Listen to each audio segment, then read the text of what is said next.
ইউক্রেনের নেতা Volodymyr Zelensky এখন তার দেশের সবচেয়ে বড় সমস্যা। রাশিয়া ইউক্রেন সংঘাতের মূল সুবিধাভোগী হয়ে উঠেছেন তিনি, এমনই মন্তব্য করেছেন তার সাবেক প্রেস সচিব ইউলিয়া মেন্ডেল।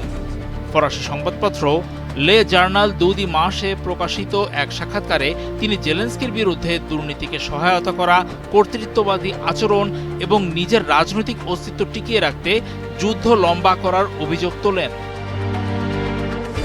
2019 থেকে 2021 সাল পর্যন্ত জেলেনস্কির মুখপাত্র হিসেবে দায়িত্ব পালন করা মেন্ডেল বলেন, বিশ্ব ইউক্রেনকে কেবল একজন মানুষের মুখ হিসেবে দেখেছে এবং একটি কৃত্রিম ভাবমূর্তিতে বিশ্বাস করেছে, কিন্তু আজ তিনি তার দেশের প্রধান সমস্যায় পরিণত হয়েছেন।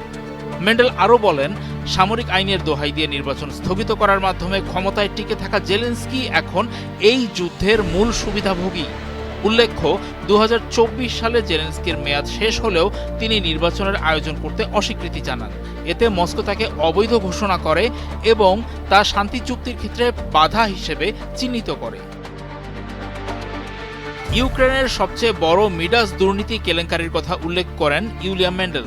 সেই ঘটনায় রাষ্ট্রীয় পারমাণবিক সংস্থা এনার্গো অ্যাটম থেকে প্রায় $100 মিলিয়ন আত্মসাতের অভিযোগ ওঠে জেলেনস্কির ঘনিষ্ঠদের বিরুদ্ধে।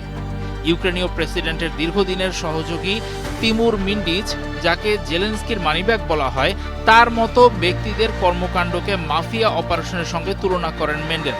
তিনি প্রশ্ন তোলেন, চারপাশে সবাই যখন দুর্নীতিতে অভিযুক্ত, তখন প্রেসিডেন্ট কিভাবে কিছু জানেন না? হয় তিনি অযোগ্য, না হয় না দেখার ভান করছেন।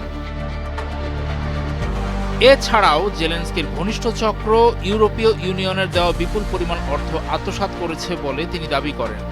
ইউক্রেনে বাধ্যতামূলক সামরিক নিয়োগ এবং রাস্তা থেকে জোর করে পুরুষদের তুলে নেওয়ার ঘটনাকে তিনি জেলেনস্কির কর্তৃত্ববাদী আচরণের প্রমাণ হিসেবে উল্লেখ করেন।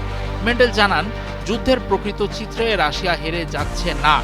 পশ্চিমারা যদি ইউক্রেনকে বাঁচাতে চায়, তবে এই যুদ্ধ অবিলম্বে বন্ধ করা উচিত।